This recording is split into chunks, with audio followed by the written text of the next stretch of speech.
Sin querer y mucho menos que sin proponérselo, los seres humanos, los individuos, las personas tuvieron que ceder sus derechos y ponerlos en manos de los representantes de la humanidad. Y esto lo podemos ver claramente con la Declaración Universal de los Derechos Humanos de 1948, donde desde las primeras líneas, desde el preámbulo de esta declaración, se está diciendo que uno de los objetivos justamente es que haya una concepción común de los derechos y libertades para todos los individuos. Pero si usualmente las personas de un solo país tienen sus luchas políticas justamente por definir cuál es un concepto. Para algunos puede ser libertad una cosa, para otros puede ser libertad otra cosa. Ahora, más que absurdo, es imposible que todas las naciones del mundo se pongan de acuerdo y griten al unísono la única definición que la Organización de las Naciones Unidas les ponga entre sus manos. Entonces, evidentemente, la ONU no busca dar un significado a un concepto, sino más bien lo que perfectamente está buscando es algo que se puede llamar uniformización ideológica. Entonces, como no hay una concepción común, la Declaración Universal de los Derechos Humanos todo el tiempo, a propósito, de manera deliberada, evita determinar la fuente filosófica de los derechos universales que pretende declarar, establecer. Es decir, debieron plantearse preguntas básicas como ¿hay un Dios? ¿No lo hay? En caso de que lo haya, ¿cuál es? ¿O quién es el hombre? ¿De dónde provienen sus derechos? ¿Provienen de Dios? ¿Provienen de sí mismo? ¿Provienen de la naturaleza? ¿Qué significa naturaleza? Para que nos demos cuenta de lo que realmente estaba en juego, tomemos solamente esta última cuestión.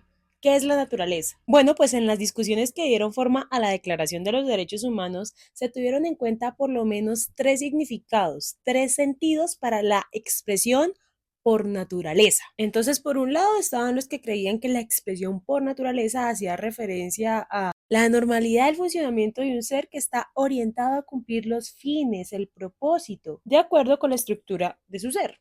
Otros entendían la expresión por naturaleza como un ente abstracto, metafísico, que podía ser conocido intelectualmente por otro individuo que también era abstracto.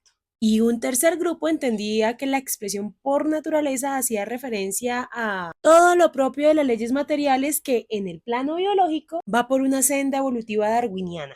Ahí ya suena complicado, pero si le agregamos a este problema de saber si el fundamento de la naturaleza es Dios, entonces, ¿cuál y cómo es ese Dios en concreto? La vaina se iba más complicada. Y créame que no se lograría realizar una declaración universal de unos derechos que se pretenden que sean universales, pero aún así continuaron. Y al interior de la comisión encargada de realizar esta Declaración Universal de los Derechos Humanos surgieron por lo menos dos debates demasiado importantes que revelan el desacuerdo absoluto que había en esta pretendida Declaración Universal de los Derechos Humanos. Por un lado, el famoso debate entre el filósofo chino Pen Chun Chan y el filósofo libanés llamado Charles Malik. Chan citaba todo el tiempo a Confucio y Charles citaba todo el tiempo a Tomás de Aquino.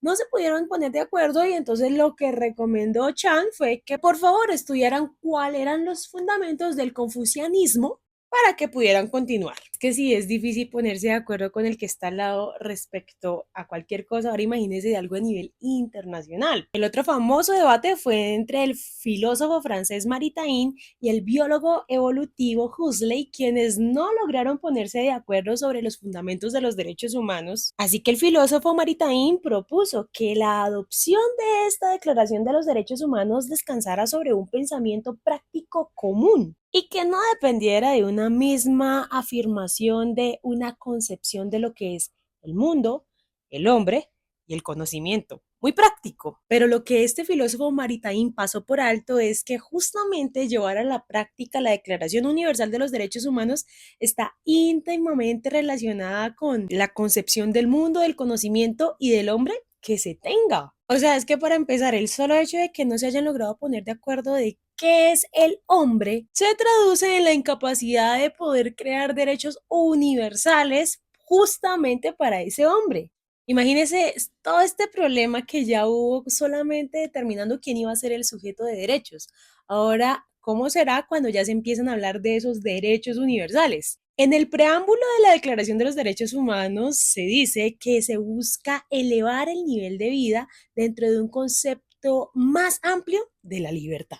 Pero para nuestra sorpresa, jamás define de forma clara el concepto de libertad desde el que pretende partir. Pero claro, ¿cómo se iban a atrever a definir libertad si justamente este documento, la Declaración Universal de los Derechos Humanos, tenía que ser aceptada por todos los países del mundo? Tanto como por el occidente capitalista como por el oriente comunista, y tanto como por gobiernos demoliberales como por gobiernos autoritarios, tanto por estados laicos como por estados confesionales. ¿Cómo iban a definir el concepto de libertad si más allá de lo político y lo económico, libertad tiene raíces en la antropología y en la teología? Entonces, como dicen por ahí, depende. ¿Y de qué depende? Pues de las relaciones de fuerzas políticas que hayan en el momento. Por ejemplo, justamente cuando se escribió la Declaración Universal de los Derechos Humanos, es la época en la que se formó el estado de bienestar que expandía sus funciones a otras áreas de la vida de los hombres. Entonces, para poder elevar la calidad de vida más allá del concepto de libertad, la Declaración de los Derechos Humanos reconoce la satisfacción de los derechos económicos, sociales y culturales como si fuesen derechos humanos. Pero mal, porque el Estado está confundiendo sus propias prestaciones, que son incluso locales, como un derecho internacional. Entonces, lo que realmente pretendía la Organización de las Naciones Unidas con esto de la ampliación de la libertad era tener mayor intervención en la vida de las personas. Sí, porque no se tratan de derechos humanos liberales clásicos de no interferencia como lo son la vida, la propiedad, la libertad. Se trata de otros derechos que requieren todo el tiempo la intervención del Estado. Sí, incluso hay muchos autores que dicen que se transicionó del derecho internacional de la libertad al derecho internacional del bienestar. Y bueno, por allí alguien podría decir, bueno, yo tengo problema con que eso también sea considerado un derecho humano, me sirve, me beneficia.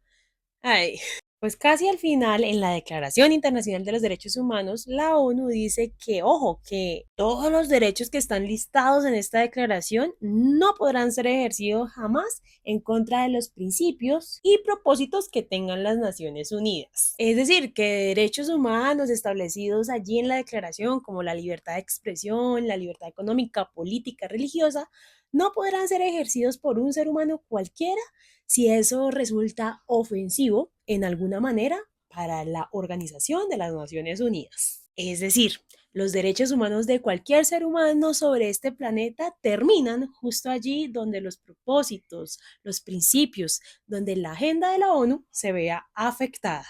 Lamentable. Bueno, eso es todo por hoy. Si Dios permite, nos vemos la próxima semana para continuar con el subcapítulo 8 de este capítulo 3 llamado Hacia una caracterización del globalismo. Muchísimas gracias por llegar hasta aquí. Que Dios le bendiga. Chao.